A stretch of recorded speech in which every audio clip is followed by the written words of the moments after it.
Le schéma tactique est en place, la stratégie a été analysée et est prête à se déployer. Jeff est sur le terrain comme titulaire, nous sommes prêts. Bienvenue dans le podcast Bleu, Blanc, Noir.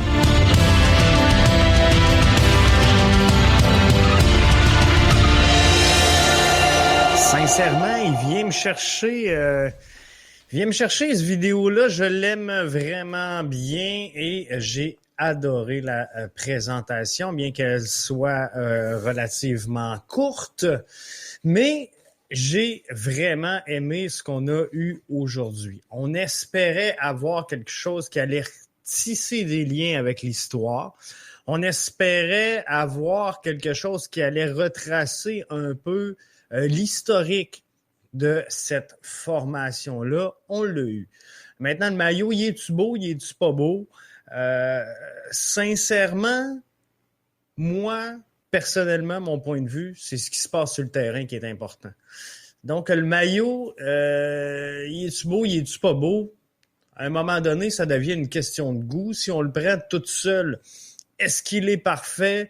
Je pense que non. Cette année, je pense que le maillot, il est ordinaire un peu pour tout le monde. Ce ne sera pas une cuvée qui va marquer l'histoire. Puis si je vous le mets dans un moule comme ça, avec d'autres formations qui utilisent les maillots noirs, non, c'est pas un chef-d'œuvre, mais je regarde les autres et je vous dirais qu'il n'est pas à plaindre non plus. Un maillot noir, c'est un maillot noir. Mais l'important, c'est ce qui se passe sur le terrain. L'important, c'est la performance. Et l'important, c'était donc de tisser des liens et de remettre quelque chose qui s'était un peu cassé entre le public et la formation. Je vous ai dit qu'au cours du podcast Bleu, Blanc, Noir, on aurait fini de parler de rebranding et je change pas de cap. Donc ce soir, je veux pas vous parler du rebranding, je veux pas vous parler du changement de nom, je vous parle du changement de maillot. Mais c'était une étape importante dans l'approbation du public envers cette nouvelle appellation, si on veut, du CF Montréal, donc l'Impact de Montréal, qui a transgressé donc son nom. Mais sincèrement, on avait besoin de cette communion-là avec l'auditoire, avec le passé, avec l'histoire de la formation pour essayer de recoller un peu les pots cassés. Et d'entrée de jeu, lorsque je vous ai présenté, je vous ai invité à venir vous joindre au podcast de ce soir et à l'instant d'ailleurs, je vais vous inviter à nous suivre premièrement sur Podcast BBN via Twitter. Je vais vous inviter également à devenir membre premium pour ne rien manquer du contenu sur bbnmedia.com à partir de seulement 4 $ par mois. Donc, je vous invite à ne rien manquer de tous nos contenus. Mais ce que je vais vous inviter également, c'est de venir dans la salle de discussion. Donnez votre avis sur le maillot. C'est sûr que je vais filtrer quelques commentaires et dépendamment de ce que ça dit, mais je veux pas embarquer dans des débats à soir lourds, plates, drabes, négatifs. Mais tu sais, on est là pour commenter le maillot, puis c'est bien correct. Et si vous le faites intelligemment, ça va me faire plaisir donc d'interagir avec vous. Je vais y aller d'ailleurs à l'instant, Pascal. C'est le crest de la BMO qui prend beaucoup trop de place sur le maillot, sans quoi il serait plutôt joli. Vois-tu? Ça, c'est exactement le genre de commentaire que ça me dérange vraiment pas de discourir avec vous. Et effectivement, moi aussi, je le trouve gros, le crest, et je pense qu'on aurait dû utiliser sur le maillot gris. Donc, il va être écrit, là, la bonne vieille formule BMO avec le petit logo d'un côté. Je pense que je l'aime mieux comme ça. S'il y aurait eu le bleu, le rouge de BMO, ça aurait ajouté un petit peu de couleur sur le maillot. Ça aurait peut-être fait un peu moins drabe. Et tu sais, c'est une décision personnelle, mais Moi, le dark mode, je suis pas un tripeux à la base. Donc, les publications du Club de foot Montréal, tout en noir et blanc, tu sais, j'en ai un peu ma soupe. Fait que là, de jouer juste en noir et blanc, mais comme je disais tantôt, le maillot, pour moi, il est secondaire. Donc, oui, je pense, question feeling ultra personnel, moi, je pense que le maillot en gris avec le BMO fait mieux, mais en noir, donc, avec les couleurs. Sinon, je me dis que nous, on le sait, c'est la Banque de Montréal, mais quand on le regarde comme faux, en vrai, c'est quoi le crest de la BMO? Ben, c'est un gros M. Donc, tous les gens qui verront à l'international, et c'est pas tout le monde qui connaît nécessairement BMO, donc on va avoir un gros M comme si ça serait un identifiant de Montréal. Donc, l'idée est peut-être pas folle. Sans plus, tu sais, mais sinon, le gilet, il est correct. Mais moi, ce que je voulais voir, puis c'est drôle parce que ça fait longtemps que je vous dis dans le podcast, c'est au dévoilement du maillot qu'on va savoir si finalement la direction de cette formation-là réussit à retisser des liens avec la communauté. Et je vous ai mis un peu à l'épreuve aujourd'hui. Puis quand je vous ai invité tantôt à venir discuter avec nous, je vous ai dit, on a enfin un peu de positif. Puis c'est sûr qu'il y en a qui vont être négatifs, c'est sûr qu'il y en a qui aiment pas le changement, puis c'est correct, ils ont le droit à leur opinion. Mais il faut juste pas, mon point de vue à moi, puis c'est bien personnel, mais quand ça devient de l'acharnement, sincèrement, get a life, passe à autre chose. T'sais, moi, à un moment donné, c'est le fun, t'aimes pas ça, c'est correct, là, t'as le droit de pas aimer ça. Puis je suis pas plus pour ceux qui sont pros puis qui disent à tous les jours, là, faut se le rentrer dans le fond de la gorge. Non plus, je trouve pas ça plus équilibré. Mais à un moment donné, c'est un nom, c'est un maillot. Moi, ce que je veux voir jouer, c'est 12 gars sur le terrain, 11 gars sur le terrain, 18 avec le banc. Je veux voir la chimie, je veux voir comment cette équipe-là progresse. Je veux des résultats. Ma formation, elle est montréalaise. Mais qu'il soit mauve avec des licornes qui s'appellent les Flying Mows, c'est mon club. C'est ce club-là que j'encourage depuis son entrée en MLS et que je suis. Marceau nous dit « Ce qui me dérange le plus, c'est la patch CFM 2021. Ils renient officiellement leur histoire. » J'ai vu la patch en question à laquelle, Marceau, tu fais référence, mais sincèrement, je vois pas de lien entre le fameux crest que beaucoup d'entreprises utilisent. Et dans le nouveau podcast, notre branding, on l'a également, nous autres. Le fameux Establish, EST, tu sais. Donc, CFM 2021, on entame la saison 2021. Je pense pas sincèrement que ça soit une offense ou un affront.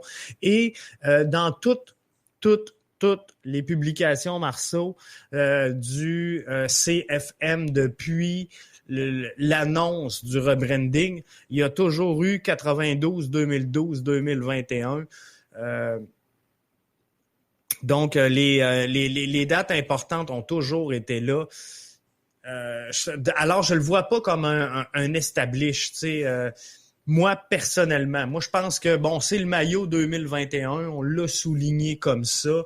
Oui, officiellement, on va dire que ça démarre en 2021, mais je suis sûr que c'est aucun lien avec le fameux establishment à laquelle tu peux faire référence là, en tout cas de la façon que j'interprète tes propos.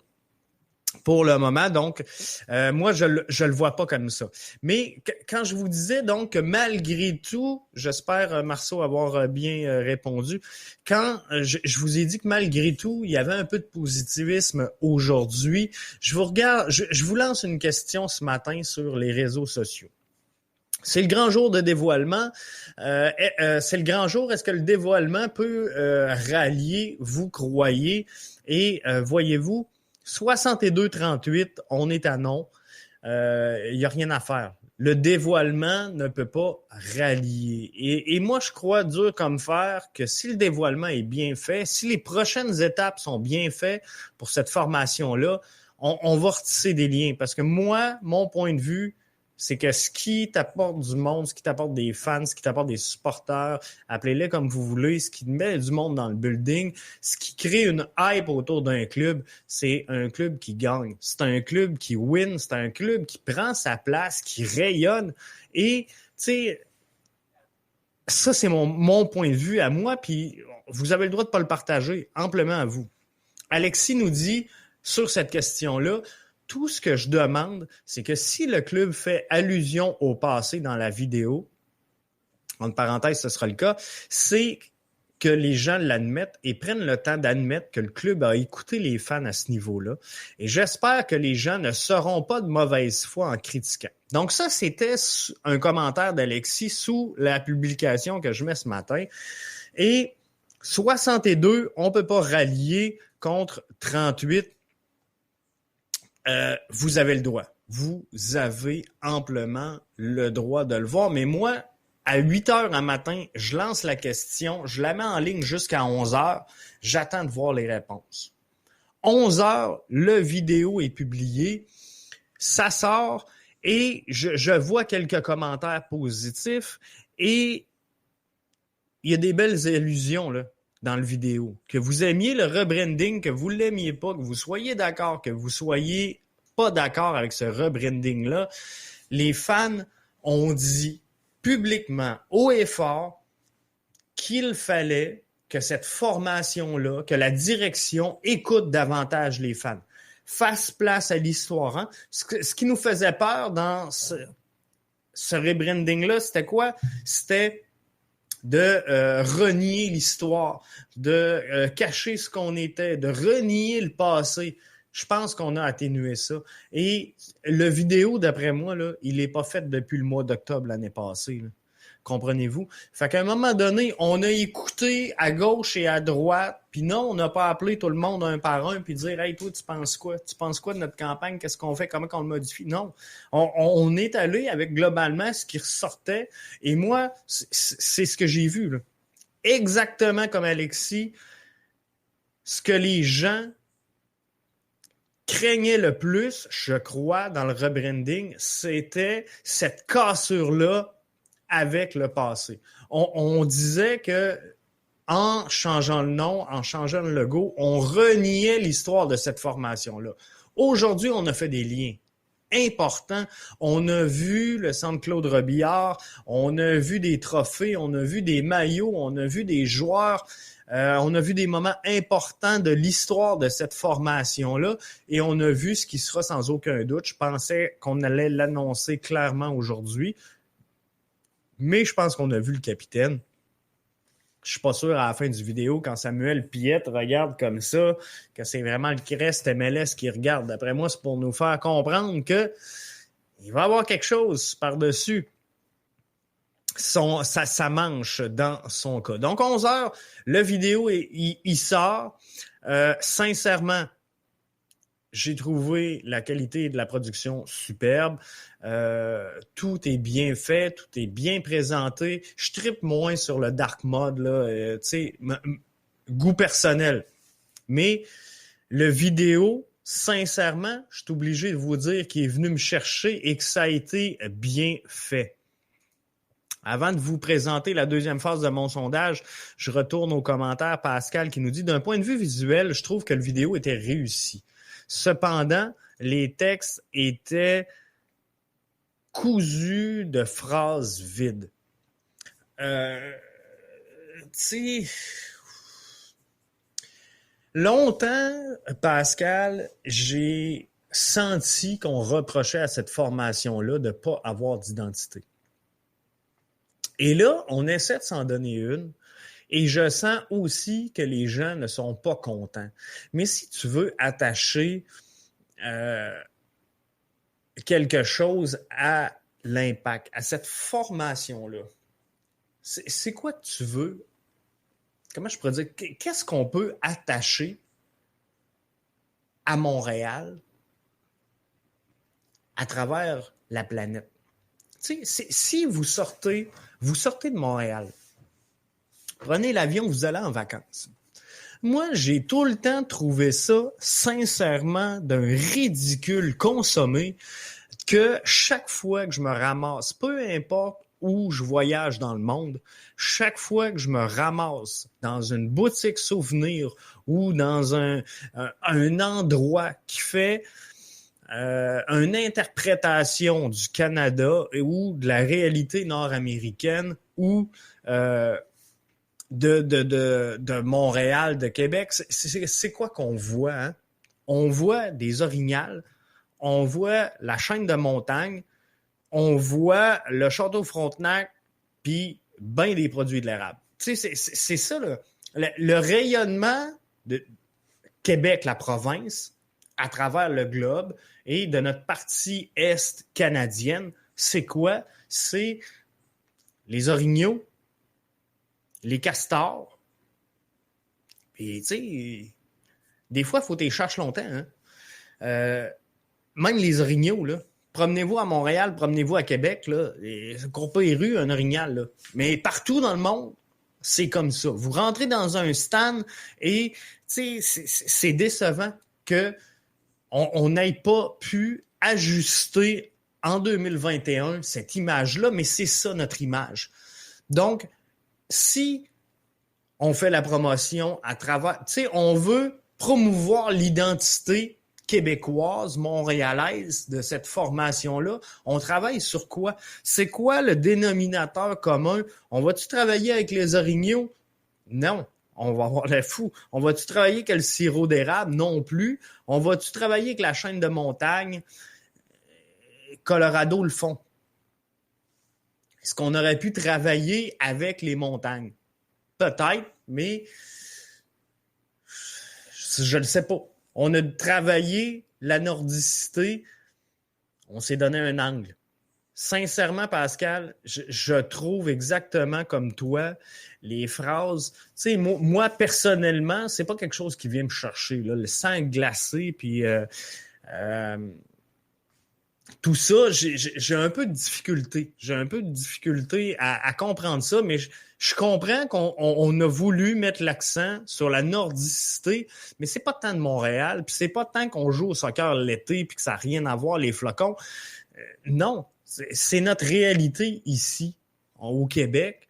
On est dans la neige plus souvent que sur le terrain. Puis tu sais, c'est drôle parce que tout le monde nous dit « Hey, je comprends pas que cette formation-là travaille sur l'image des flocons, travaille sur l'image de la neige, mais d'un autre côté, si on demande aux gens c'est quoi la priorité de Joey Saputo, de Kevin Gilmore, c'est quoi? C'est d'avoir un stade chauffé, c'est d'avoir un turf chauffé, c'est de ne pas être obligé de les jouer à l'extérieur au début de l'année parce qu'il fait trop frais. Mais pourquoi vous voulez pas qu'on travaille sur ça si d'un autre côté, c'est notre réalité puis ça nous colle après, on est comme ça. On le voit souvent, les débuts de saison, on les passe où? On est obligé d'aller faire notre camp d'entraînement en Floride à toutes les années parce qu'on n'est pas capable de jouer ici. On est obligé. Donc, c'est quoi notre réalité? Notre réalité, c'est qu'il fait fret. On n'est pas sous le soleil de la Floride, on n'est pas sous le soleil de la Californie, on est au Québec. Donc, on a travaillé avec ça, peut-être maladroitement, et on a peut-être trop poussé mon choix personnel, mon idée, mon point de vue. Mais je comprends l'axe qu'on a voulu donner, c'est juste ça que je veux démontrer. Marceau nous dit, s'ils reviennent au nom de l'Impact et au bleu, blanc, noir, je suis capable de vivre avec tout le reste. Les maillots et les blasons, ça se change chaque année. Je te le dis, Marceau, rendu où ce qu'on est, oublie ça. Oublie ça, ça ne reviendra pas, l'Impact, ça ne reviendra pas. Si on revient au bleu, blanc, noir, on s'entend... oui, le gilet, il est noir, là, mais ils sont encore bleu, blanc, noir. Là. Bleu, gris, noir, peut-être, là, mais le gris, il est pas là, pas mal. Fait que moi, je trouve pas qu'on a changé tant que ça des couleurs. Hein. Souvenez-vous, là, au début, quand on a annoncé qu'on s'en allait vers un changement d'identité visuelle, il y en a plusieurs qui pensaient qu'on allait être bleu, blanc, rouge. On n'a pas vu apparaître de rouge. Sincèrement, on a eu les Expos en bleu, blanc, rouge. On a eu les Alouettes en bleu, blanc, rouge. On a le Canadien en bleu, blanc, rouge. Ça aurait fait du sens. Également, d'avoir une formation québécoise qui évolue en bleu, blanc, rouge. Je pense qu'on a resté collé, malgré tout, à nos couleurs de l'an passé, où, tu sais, cette formation-là, on jouait avec des maillots noirs. Cette formation-là, on jouait avec des maillots gris qui est identique à la saison dernière. Donc, tu sais, on est pas mal bleu, blanc, noir. Mais pour ce qui est le nom de l'Impact, malheureusement, puis je le sais que ça fait pas plaisir à certaines personnes, mais je pense qu'on est rendu trop loin dans le processus, puis il n'y aura pas de retour en arrière. Alberto nous dit « Salut Jeff, c'est le template Adidas. » Oui, c'est le template Adidas, puis tu sais, il y a peut-être des années qui font des beaux maillots, des années qui font des moins beaux maillots, puis peut-être qu'Adidas devrait avoir un peu de compétition, sincèrement. Tu sais, moi, je suis pas un tripeux du maillot, je vous le dis, je vous ferai pas de cachette, puis je m'en gêne pas, puis mais tu sais, c'est un choix qui est bien personnel, mais je suis bien à l'aise avec, là. Je trouve qu'il sort quand même relativement bien. Sincèrement, dans la vidéo, je trouve qu'on le met pas assez en valeur. Je trouve qu'on le voit, mais c'est pas trop clair. Je suis allé tout de suite, mon premier réflexe, dès que j'ai terminé de voir le vidéo, je me suis rendu sur la boutique du CFM pour aller le voir. Je me suis dit, bon, il est dans la boutique, il est disponible. Je vais aller voir le maillot, de voir de quoi qu'il a l'air. On va voir la photo, on va pouvoir l'agrandir. Mais la photo où on voit 4-5 boys de l'Impact, là, Zoran Bassong, Samuel Piette, tu sais, je pense que il sort quand même relativement bien le maillot. Et tu sais, si je compare avec les autres, comme je vous ai montré tantôt, je vais juste revenir s'il y en a encore d'émissions qui se sont greffées à nous. Mais tu sais, je regarde les autres maillots ici à laquelle je les compare. Tu sais, si je prends tous des maillots noirs, bon, il y en a pas un vraiment plus beau que l'autre. Et sincèrement, tu sais, je reviens tantôt, on avait le commentaire de Pascal, le BMO est gros. Moi aussi, je trouve qu'il est gros. C'est peut-être le fait qu'il est blanc, parce que si je regarde le Acura, il est pas bien plus petit. Je regarde le Red Bull, il est pas beaucoup plus petit. Tu sais, American Family Insurance, de un, c'est pas beau, puis de deux, il est pas vraiment plus petit non plus. Il y a l'Inter Milan qui, eux, ont même pas besoin de commanditaires pour survivre. Donc, tu sais, il est blingue pas mal. Donc, tu sais, tout ça. Mais bon, là, vu de l'extérieur, quelqu'un qui sait pas que c'est la Banque de Montréal, nous autres, on le sait que c'est la Banque de Montréal. Quelqu'un qui voit ça de l'extérieur aujourd'hui, il voit quoi? Il voit un M de Montréal. Fait que c'est pas si pire que ça. Donc, à ce niveau-là, selon moi, projet de neige et l'équipe joue d'avril à octobre. C'est vrai, Alberto, qu'on joue en période estivale, c'est un sport d'été. On se fera pas de cachette, là. Mais, tu sais, reste que chaque fois qu'on parle des problématiques liées à cette formation-là, c'est quoi les problématiques? C'est qu'on peut pas préparer l'équipe ici. Hein? À toutes les années, on se dit ça n'a pas de sens. On est obligé d'exiler ces gars-là. Puis, tu sais, ben, là, c'est la COVID, c'est autre chose. Mais normalement, tu sais, on se dit, c'est pas normal qu'on soit pas capable d'hiverniser le stade. C'est pas normal qu'on soit obligé d'aller s'exiler en Floride pour que les joueurs puissent s'entraîner, se préparer. On n'est pas capable de jouer ici avant le mois d'avril, le mois de mai. On est obligé de commencer la saison à l'extérieur alors qu'on peut laisser des points sur la table parce qu'on devrait jouer, tu sais, à la maison. Mais tout ça, là, fait partie de la réalité montréalaise. Alors, tu sais, pourquoi ne pas accepter de travailler avec cette identité-là? Je le sais, ça se peut. Regarde les nouveaux maillots de Red Bull, DC United, tous sont les mêmes. Oui, c'est ça, exactement. La template Adidas, elle est pareille pour à peu près tout le monde. Puis il y a des maillots, là, sont arrache le crest, change le crest, change les couleurs, sont toutes pareilles. Donc, tu sais, je pense que c'est une année de maillot ordinaire, sincèrement. Puis je veux pas défendre là, la formation. Et je m'en vais-tu dans cette direction-là ou je m'en vais pas dans cette direction-là? Je vais-tu faire plaisir aux gens? Je vais-tu pas faire plaisir aux gens?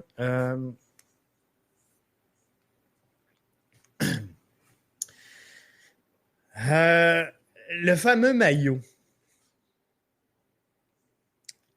Vous souvenez-vous l'année du 25e anniversaire de l'Impact de Montréal? Là, c'est volontaire, je ne parle pas du CF Montréal, mais bien de l'Impact. L'année du 25 ans de l'Impact de Montréal. Cette année-là, si vous regardez et faites vos recherchez, on devait avoir un nouveau maillot pour souligner ces 25 ans-là. On n'a jamais eu de maillot 25 ans. On a eu, souvenez-vous, une patch sur le maillot de 25 ans. À l'époque, moi, ce que je vous dis, c'est que y a beaucoup de bruit qui me rapporte que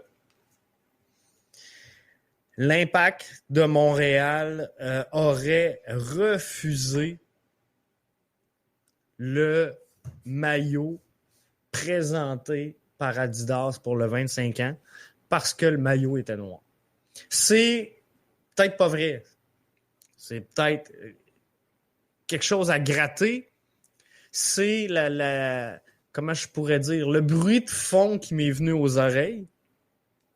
Et j'ai pas sincèrement validé l'information, mais semblerait que si pour le 25e, on n'a pas eu de maillot, c'est parce qu'on voulait pas jouer dans un maillot noir. Et 3 ans plus tard, on a un maillot qui est complètement noir. Donc, c'est un peu étrange comme évolution quand même de cette situation-là. Ceci étant, tu sais, moi, le maillot, comme je vous disais, ça dépend de bien des choses, ça dépend de bien des points de vue. Vous avez tous vu passer le maillot de l'Union, le 3e maillot bleu et jaune. Moi, sincèrement, je le trouve affreux. Il y en a plein, ces réseaux sociaux, qui ont dit « Wow! Merveilleux! » Moi, je le trouve laid. Tu sais, les goûts, c'est comme ça. Regarde, moi, en arrière, là, mes triangles bleus, gris, noir, blanc, je trouve ça impeccable. Peut-être que vous êtes chez vous et vous dites « Hey, c'est donc bien psychédélique en arrière de chez... » Tu sais, dans le studio de BBN. Moi, j'aime ça. C'est mon studio. Question de choix. Mais, tu sais, il y en a peut-être chez vous, peut-être que vous écoutez le podcast présentement, vous n'aimez pas ce qu'il y a derrière. C'est votre choix. Et puis, je vais dormir pareil à soir. Mais on peut s'en parler et en discuter. Donc, je reviens à ma question sondage. 8 heures à matin, c'est le grand jour. Est-ce qu'on peut rallier le monde? Non à 62, oui à 38. Le vidéo sort. Je laisse courir un petit peu, je regarde les commentaires, je remets la même question en ligne. Avec les liens au passé, vous vous ralliez au club, oui ou non? Oui, on est rendu à 56, non 44. 56-44 en après-midi. Ce matin, 62-38. 62-38. Donc, à 38%, on était ralliés. On croyait qu'il allait être rallié. Et à 56% après, ça a fait la job. Donc, c'est signe que on s'en va dans le bon sens, mais c'est pas gagné pour autant et ça sera pas facile. Je prends un commentaire de la tribune montréalaise laissé sur ce deuxième sondage aujourd'hui. C'est un petit pas dans la bonne direction, mais la cassure est majeure. Ce qu'il faut que le club fasse, c'est de rebâtir les ponts en passant par la reconnaissance et le respect envers les partisans. On est au spectre opposé du continuum de la reconnaissance, le mépris. Notez que c'est un commentaire bien personnel. Je le prends parce que il est dans un langage correct, il est respectueux et on sent une certaine réflexion, tu comprends? Fait que fine. Tu sais, je pense qu'effectivement, il y a eu une cassure. Je pense effectivement qu'il faut rebâtir des ponts.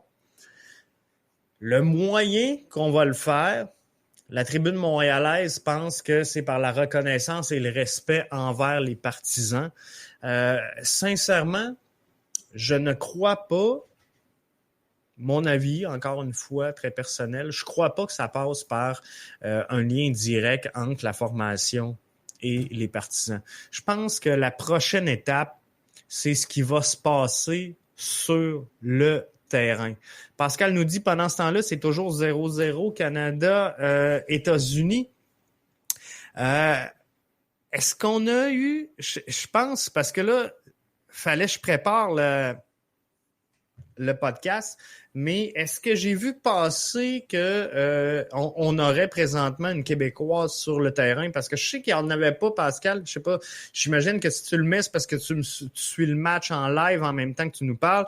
Mais il n'y avait pas nécessairement de Québécoise sur le terrain pour Équipe Canada. Et je pense que Stéphanie Labbé serait rentrée pour Chéridiane à en presque début de match. Donc,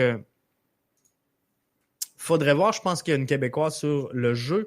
Mais les Américaines dominent. Donc, ça ferait du sens. Puis, on doit être à peu près là, passé. On est rendu où, Pascal, dans le match? Tu sais, là, il est 8h35 au moment où on se parle, parce que là, je le mentionne parce qu'il y en a qui vont écouter le podcast en audio demain, puis là, ils vont dire, on connaît déjà le résultat de la game. Mais au moment où on se parle, là, il est 8h35. Evelyne Vien, qui serait sur le terrain, oui, qui est rentré à la 59e minute pour Dean Rose. On est à la 68e minute. Donc, c'est bien. C'est bien. Evelyne Vien qui est là. Panthers Football Academy. Ça, c'est mon chum Arius qui était là hier avec moi pour livrer tout un podcast avec Sandro Grande.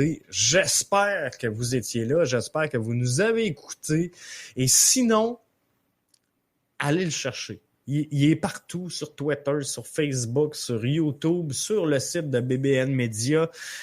Il est partout. C'était excellent. Une belle soirée qu'on a passée hier. Donc, avec Sandro Grande.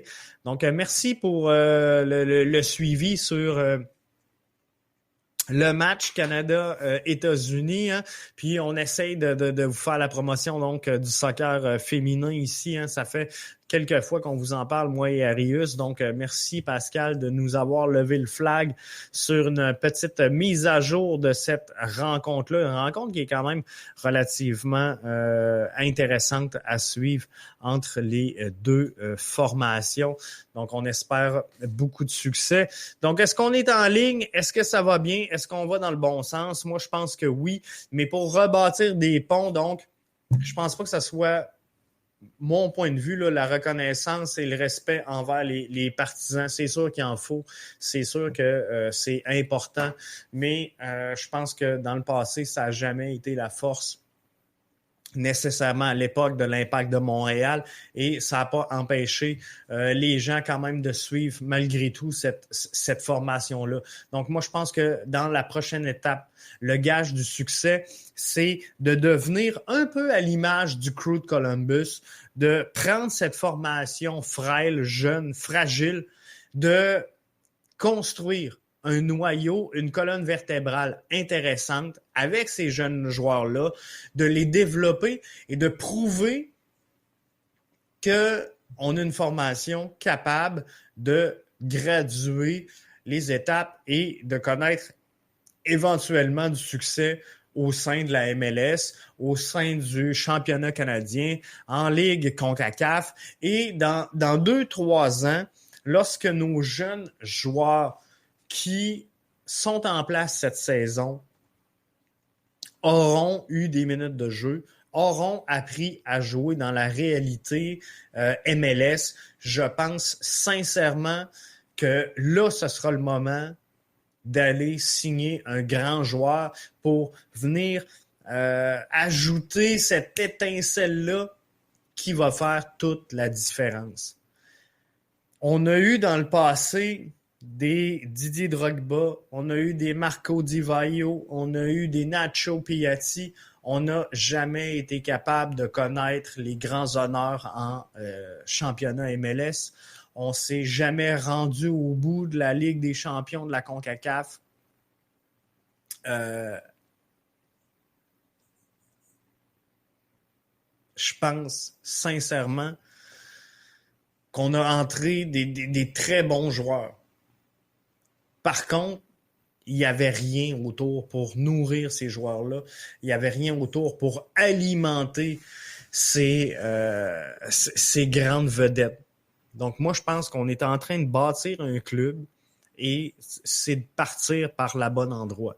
On est en train de bâtir un club et lorsque ce club-là sera bâti, lorsqu'il commencera à connaître du succès et à être développé, bien là, on pourrait identifier des pistes où on peut s'améliorer avec un joueur international établi qui va venir ici, peut-être une saison, peut-être 2, rendre un fier service au CF Montréal et les aider donc à aspirer aux grands honneurs sans nécessairement tout chambouler l'équipe au complet et dire là, on oriente le jeu en fonction de tel joueur. Donc, on ne peut pas demander à 10 joueurs sur le terrain de jouer pour Didier Drogba. Comprenez-vous? Il faut que Didier Drogba joue pour l'Impact, joue pour faire jouer les 10 autres joueurs et les rendre meilleurs. Donc, si on veut faire ça, il faut avoir un collectif qui est fort, il faut avoir des joueurs individuels qui ont des compétences techniques, qui ont une capacité à jouer, à lire le jeu, à subir cette pression-là de la MLS. Et cette année, je ne vous ferai pas de cachette. Cette année, je ne lancerai pas l'éponge en disant « Hey, l'Impact sont devenus le CF de Montréal, on pensait que ça allait tout révolutionner, puis finalement, ils ne connaissent pas de succès. » Non. Il faut être patient, il faut regarder le projet se construire et avancer. Mais vous voyez là, au moment où on se parle, on a la formation la plus jeune du circuit MLS. La plus jeune. Est chez nous, à Montréal. On ne peut pas demander à ce groupe-là qui a été l'équipe, la formation la plus active dans l'entre-saison, de bâtir tout ça puis que ça ne paraisse pas. On ne peut pas demander à cette équipe-là que dès le premier match de la saison MLS, on connaisse du succès, que collectivement, on soit de niveau premier, deuxième rang MLS. Comprenez-vous? Il y a le 3/4 des joueurs qui ne se connaissent pas, qui n'ont jamais joué ensemble, qui n'ont jamais évolué. On a un melting pot entre la jeunesse et l'expérience. On a 5 joueurs de 29 ans, un de 30 ans, le reste est tout under. Ça va demander du temps, gang. Ça va demander des ajustements. Ça va demander des matchs difficiles. Mais le projet, il est bon. Le projet, il est compréhensif et le projet, il fait du sens. Parce que demain matin, mettons qu'on m'apprendrait que Thierry Henry quitte cette formation-là, ben, cette formation-là est encore capable de jouer au soccer. Cette formation-là n'est pas décimée. Cette formation-là ne tient pas sur les épaules de Thierry Henry, mais sur un système de jeu qu'on est en train de construire, sur une identité sportive qu'on est en train de construire.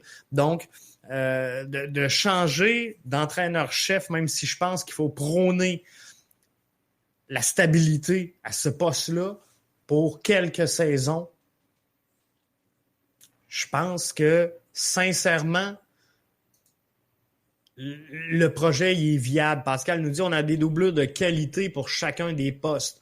On a, Pascal, à mes yeux, à moi, le meilleur 18 qu'on a jamais eu. Même si on n'a pas 3DP, même si on n'a pas des gros joueurs établis, même si dans notre liste, je considère qu'on n'a pas un Didier Drogba, on n'a pas un Marco Di Vaio. On a la meilleure formation sur papier, OK? Et je m'explique pourquoi je vous dis sur papier, mais on a la meilleure formation que je n'ai pas vue depuis longtemps à Montréal. Et quand je vous dis sur papier, c'est que la somme des efforts individuels ne reflète pas nécessairement le talent collectif. Donc, c'est pas parce que individuellement, chaque joueur est intéressant que collectivement, ils vont être bien. La meilleure exemple que je peux vous donner, elle est simple et elle remonte à la saison dernière. Tous les matchs où ont évolué ensemble Saphir Taider et Boyan ont été moins bons que chacun des matchs où ces deux joueurs-là ont évolué individuellement. Saphir Taider était la saison dernière un des bons éléments de cette formation-là. Boyan était un des bons éléments de cette formation-là, du moins sur lequel on pouvait se reposer, comprenez-vous? Ensemble, ça ne marchait pas. Donc là, je pense qu'on a un beau projet sur papier. On va avoir un excellent 18. On va avoir un 11 non seulement intéressant à regarder, mais un 11 qui est malléable. Un 11 qui peut jouer en 3-5-2, un 11 qui peut jouer en 4-2-3-1, un 11 qui peut jouer en 4-4-2 losange, un 11 qui peut jouer en 4-3-3, en 3-4-1-2. Name it. Peu importe le style de jeu que l'entraîneur-chef voudra mettre de l'avant la saison prochaine, il aura les atouts pour le faire. Maintenant, il va falloir voir ce qu'on a sur papier. Qu'est-ce que ça donne? Les 11 boys ensemble sur le terrain. Et c'est là qu'on va le voir. Parce que comme je vous dis, la somme du talent individuel n'égale pas nécessairement le talent collectif. Alors, il faudra voir comment tout ça va virer. Demain soir, 20h, je serai des vôtres parce que finalement, on va présenter demain matin, 11h, du côté du CF Montréal. On va présenter Éric Hurtado aux médias. Donc, podcast réservé exclusivement à nos membres. On va faire un profil de joueur comme on a fait avec Joaquin Torres. Un podcast donc qui a été très apprécié, je pense, et grandement partagé. Donc, je pense que vous avez aimé le temps qu'on a passé à faire ce montage-là pour vous présenter ça. Mais là, demain, on va gâter un peu nos premiums. Donc, cette émission-là, avec les stats, avec les highlights, avec les discussions qu'on aura eues avec certaines gens, seront donc exclusives à nos membres premium. Donc, demain soir, 20h, on est là avec vous. On termine sur une mauvaise note. Les Américaines viennent de scorer à la 80e minute de jeu. Donc, c'est 1-0 pour les États-Unis sur le Canada. On espère que les femmes vont revenir. Il reste encore un 10 grosses minutes plus le temps ajouté. On va faire confiance donc à cette formation-là. J'ai pas vu le match encore. Je vais aller le regarder parce que je l'avais programmé. On va aller rechercher ça. Je vais réécouter ça, bien sûr, depuis le début, mais c'est sûr qu'on va s'en parler donc demain également dans le podcast. Donc, bonne soirée tout le monde. Merci d'avoir été des nôtres. Merci d'avoir participé. Merci d'encourager le podcast en le partageant et en le faisant tourner. Dans quelques instants, l'édition audio sera disponible en ligne. On se retrouve demain soir, 20h, si vous êtes membre premium. Et si vous ne l'êtes pas, gang, c'est vraiment le temps. www.bbnmedia.com. Allez chercher l'onglet podcast premium, et vous aurez tous les liens pour devenir membre. Ciao, bye.